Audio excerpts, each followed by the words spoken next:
Jangan lupa subscribe dan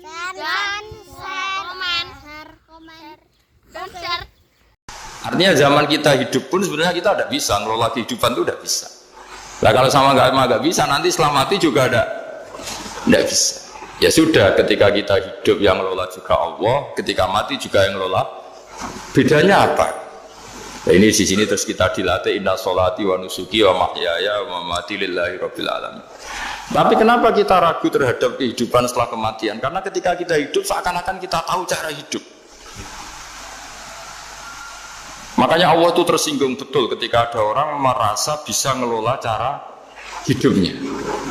Makanya kata Allah kalau gojlok orang-orang yang kepedean itu, kalau kamu top, mbok jangan mati. Itu falaula in kuntum ghaira madinin tarji'unaha in kuntum shadiqin. Kalau kamu merasa top itu jangan mati. Di mana-mana mati itu tidak top. Falaula idza balaghatil khulqum wa antum khina idin tanzur. Mbok ketika nyawa kamu sudah sampai kerongkongan, kamu tarik lagi supaya kamu tidak mati. Mati itu tidak top. Katanya kamu top kok. Mati. Jangan mati. Kalau top itu jangan mati, jangan miskin, jangan tua, jangan jadi jelek. Pokoknya top terus gitu. Itu digojol sama Allah. Tapi orang itu lupa bahwa nah ketika sehat begini kita seakan-akan ngelola kehidupan. Nah gara-gara merasa ngelola seakan-akan kalau mati lalu saya gimana ya kalau mati. Nah cara berpikir masyarakat gini, kalau kampung ini mau dibalik sama Allah, mau ada adab, logikanya yang tahu akan ada adab itu pasti sudah pergi. Padahal Nabi Yunus pergi ini bukan karena takut adab, mangkel. Nabi Yunus itu minggat tadi abaqo itu. Abaqo itu kalau dalam bahasa Arab pergi gak pamit. Kalau orang Jawa bilang minggat. Kalau itu sebenarnya saking mangkelnya, saking emosinya, beliau akhirnya meninggalkan kaumnya tanpa pamit. Tapi kaumnya itu menjadi tahu bahwa ini serius Yunus. Buktinya dia agak berani di kampung, berarti mau ada adab betul itu. Dan efek positif dari teori itu, teori kultur tadi. Akhirnya mereka tobat. Saat itu juga mereka wiridan di lapangan. Terus semua kesalahannya diselesaikan. Sampai ada rumah yang sudah dibangun permanen karena di tanah tetangga. Dirobohkan saat itu juga. Bahkan ada batu yang dulu nyuri.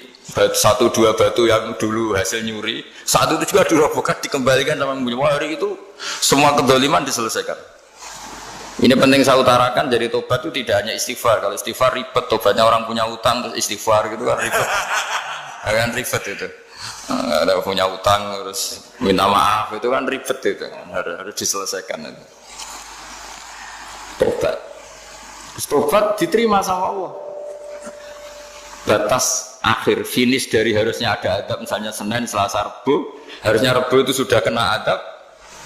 Ternyata Rabu itu tidak kena adab. Nabi Yunus sebetulnya juga penasaran kampungnya itu kena adab tidak. Dilihat dari jauh ternyata tidak.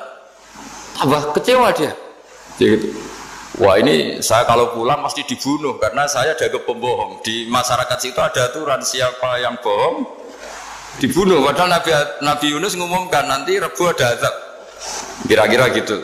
Ternyata Rabu itu tidak ada adab. Makanya dia sudah di batas kampung kembali minggat lagi karena nanti pulang pasti dibunuh karena dia ada kebohong. Ya akhirnya masyhur itu. Terus dia ikut nelayan sekenanya, yang penting lari dari kampung, ikut nelayan sekenanya. Zaman itu, ini saya ulang lagi zaman itu. Nanti ini efeknya nanti ke tauhid. Zaman itu para nelayan tuh kayak sepakat. Kalau ada kapal atau perahu mau tenggelam, itu pasti ada yang minggat. Hanya minggat itu pergi tidak terhormat itu.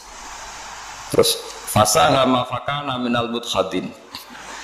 Nah dulu itu orang sudah punya peradaban. Ini cerita kultur, sudah punya peradaban. Punya peradaban. Ya sekarang gini, kalau nyemplungkan salah satu kan tidak adil diundi. Ternyata yang keluar dia Nabi Yunus. Terus mereka tahu ini orang nggak pantas dikorbankan. Karena Nabi di mana-mana itu ganteng. Orang Allah itu punya sunat unik, Nabi itu harus paling ganteng di kampungnya, nasabnya juga harus paling baik, kabar-kabarnya juga istrinya harus paling cantik, itu memang aturannya gitu. Enggak tahu saya. Dulu saya juga janggal, kenapa Nabi aturannya harus gitu. Angen-angen di pemimpin elek ya isin itu. Maksudnya saya pemimpin dia masak keriting itu kan piye gitu rasanya itu. Jadi Nabi itu pasti itu paling ganteng di kampungnya, terus dari nasab ya terbaik. Terus rata-rata istrinya itu ya selain Solihah itu ya paling cantik. Karena ya dibully kan, sawar tidak jadi Nabi, bujone elek kan ya ribet kalau misalnya ada yang bully gitu kan juga ribet. Singkat cerita terus dia akhirnya ditenggelamkan, dibuang karena beliau seorang Nabi, faltaqamahul khut, beliau ditelan ya. Iltiqam itu tidak digigit, ditelan.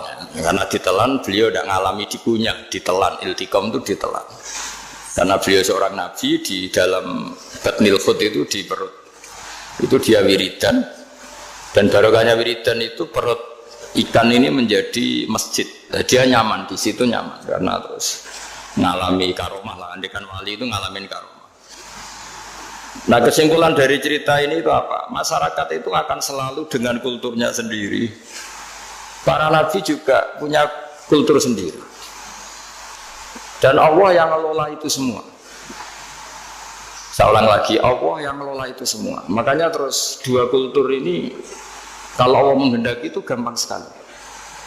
Akhirnya yang terjadi apa? Nabi Yunus jadi kasih sanksi Allah karena pergi tidak pamit. Masyarakatnya justru enggak karena tobat.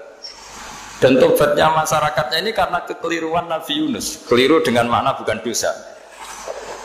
Andai kan Nabi Yunus saat itu kok di rumah ingin menyaksikan adab, itu masyarakat mesti tidak percaya kan ada adab. Mau ada adab kok dia di rumah gitu. Jadi unik, Allah cara ngelola masyarakat itu unik. Nah dari keunikan cara Allah ini kemudian lahirlah ilmu yang bernama ilmu tauhid, ilmu tawakal, ilmu pasrah nang pengiran gitu. Karena kemarin pas Pak Yusuf sama Bu Sulis soal saya itu tak beri cerita agama itu milik Allah. Sehingga teori yang dikatakan manusia itu ya teori saja, tetap semua itu di tangan Allah.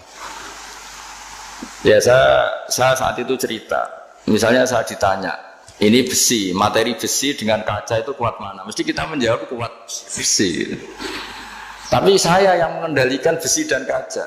Ternyata saya punya merencanakan menghancurkan besi, menetapkan kaca ini tak simpan, akhirnya puluhan tahun. Yang ini saya rencanakan saya hancurkan gitu. Andai kan si yang menjawab tadi tahu rencana saya mesti kuat bilang kuat kaca. Gitu. Semuanya contoh paling gampang tadi. Dinosaurus itu hewan paling kuat malah musnah. Pitik yang nggak kuat sampai sekarang. Karena Allah bikin dinosaurus itu punya rencana dihancurkan ya. Sementara ayam enggak, gue rame-rame itunya gitu. Sehingga ya sudah. Nah, agama itu seperti itu. Agama itu sesuai rencana Tuhan. Sehingga ini cerita Nabi. Sehingga Nabi itu kadang nggak tahu bedanya antara sesuatu yang punya data, punya perangkat-perangkat untuk menuju A misalnya. Itu nggak tahu bedanya. Jadi kalau Nabi ditanya misalnya gini, onta itu lahir dari betinanya, dari indukannya bisa? Ya bisa. Lahir dari batu, jawabnya ya bisa. Kalau dia seorang Nabi pasti jawab bisa. Jadi kalau Nabi ditanya, mata air itu keluar dari bumi kedalaman 7 meter, bisa. Keluar dari sini, dari meja, jawabannya ya bisa. Karena Nabi itu saking dekatnya Allah, tahu betul bahwa perangkat di dunia ini tidak bisa mendikte Allah. Semua itu kehendak Allah. Logika yang terbangun Nabi itu sebenarnya gampang ya. Kalau kita teliti itu hanya gampang itu sesuatu yang benar itu pasti bisa dijelaskan secara gampang. Nah ini ngaji tauhid biar tidak terlalu berteori itu. Karena kalau saya cerita uang pinter jenengan. Dan saya tidak ingin pinter tentang uang. Tak beri contoh. Nah ini supaya nanti kalau sampean suatu saat meninggal ketemu mungkar nakir itu tahu cara menghadapi. Nanti tak warai tekniknya. Tak warai tekniknya. Makanya ada cerita, agama ini baik sekali. Orang bocorkan ujian nasional itu kriminal, bisa ditangkap Pak Rosidi. Tapi agama ini pertanyaan mungkar nakir dibocorkan semua kiai, itu nggak ditangkap sama mungkar nakir. Harusnya kan rugi karena ini pertanyaan. Tapi semua kiai kan sudah membocorkan. Nanti pertanyaannya di kuburan itu man buka, Tuhanmu siapa, agamamu apa. Itu kan sudah dibocorkan. Tapi itu nggak dianggap kriminal. Sementara kita sekolah SD, sekolah SMP bocorkan soal itu dianggap kriminal. Padahal harusnya boleh. Maksudnya kalau menuruti teori itu harusnya boleh kan. Mau pertanyaan mungkar nakir saja dibocorkan kan. Ada dasarnya. Ya tapi kan nggak ada itu. Harusnya boleh. Tapi kan terjadi nggak ujian kalau dibocorkan itu. Artinya agama ini begitu baik. Pertanyaan yang taruhannya surga neraka saja dibocorkan. Kurang apanya baiknya agama ini? Pertanyaan sepenting itu dibocorkan dan kiai-kiai nggak ditangkap sama mungkar nakir ya udah itu. Saya ulang lagi ya supaya kita ingat fitrah salimah. Soal Anda modern monggo lah, tapi saya sebagai kiai akan ngajari kalian tentang fitrah salimah. Jadi kalau kamu itu benar-benar beragama, ini misalnya kertas, ini lempengan baja. Kalau kamu beragama kalau ditanya kuat mana? Ya terserah jenengan. Karena bisa saja kertas ini aku punya niat tak simpan di arsip nasional. Baja ini tak niatkan, tak luluhkan, tak hancurkan. Sehingga kalau kita ngomong ya secara materi harus ditambahi, secara materi kuat baja ya Allah. Tapi secara substansi jenengan ya terserah jenengan, monggo. Nah, di sini yang mulai orang lupa itu karena selalu menjawab pasti kuat baja. Kata pasti ini yang akhirnya orang menghilangkan teori beragama. Berdasar logika aja. Berdasar logika. Nah akhirnya para nabi, para wali itu ditanya. Saya punya kitab karangannya Abdul Hamid, orang alim. Kitab itu dulu saya ngaji lama sekali sampai sekarang saya pelajarin. Manusia itu dijebak hukum adat, padahal adat itu ya tidak terlibat. Misalnya kalau ada telur jadi ayam normal gitu. Ya tadi indukan unta melahirkan unta normal itu, indukan sapi melahirkan sapi normal. Tapi kalau para nabi itu bilang ya nggak normal, nggak normal artinya tetap ada kekuatan Tuhan. Indukan unta tahu apa tentang unta? Dia punya kekuatan apa? Bisa melahirkan unta, bisa menciptakan unta di perutnya, bisa ada jantungnya, ada paru-parunya, ada ususnya. Dia bisa apa? Di situ ada tangan Tuhan. Itu. Karena para nabi cara berpikir gitu melihat tembok ya sama. Tembok sama indukan unta itu sama, sama-sama mungkin mengeluarkan unta. Sehingga ketika Nabi Soleh ditanya, bukti apa kekuasaan Tuhanmu? Apa bisa mengeluarkan unta dari batu besar ini? Jawabannya Nabi Soleh ya bisa, langsung saja bisa. Dan mukjizatnya Nabi Soleh masyhur itu keluarlah unta dari batu. Karena secara teori ya tadi coba unta indukan itu apa seorang profesor, apa seorang ilmuwan sehingga bisa menciptakan anaknya itu. Apa dia terlibat dalam menciptakan jantungnya, paru-parunya, ususnya kan tidak juga. Telur bisa apa coba? Gobloknya bukan main telur itu kan. Tapi bisa mengeluarkan ayam, dia bisa apa? Nah, para nabi, para wali itu tahu semuanya itu kekuasaannya Allah. Nah, kalau karena kekuasaan Allah bedanya apa dengan tembok? Makanya Nabi Muhammad ketika di padang pasir, sahabat bingung nggak ada air, ya Nabi santai aja. Ini gimana Nabi nggak ada air, nanti orang mati kehausan. Nabi ya santai aja. Kamu ingin air katanya? Iya. Nabi nunjuk apa itu ya sudah terus ada air. Ada yang keluar dari jemarinya, ada karena Nabi itu nggak tahu bedanya antara ini mungkin dan tidak mungkin, itu nggak tahunya itu ya semuanya itu Allah. Kalau kamu kan nggak, wah daerah gini nggak mungkin ada air. Ini kan padang pasir. Air itu biasa di daerah hutan gini malah berteori macam-macam. Seakan-akan tidak ada Tuhan. Jadi kalau orang nggak bakat wali pasti berpikirnya gitu.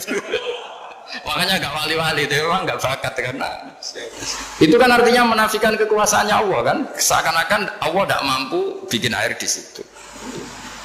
Tapi kalau Nabi santai aja. Makanya Nabi Ibrahim ketika mau dibakar ya santai aja. Menurut beliau api bisa apa? Jadi itu meskipun hukum adat dia selalu berjalan. Normalnya api ya membakar, di padang pasir normalnya ya nggak ada air, normalnya batu ya nggak mengeluarkan onta. Tapi kamu jangan terjebak oleh keseharian yang Anda lihat. Tetap di balik itu ada kekuasaannya Allah Subhanahu wa Ta'ala.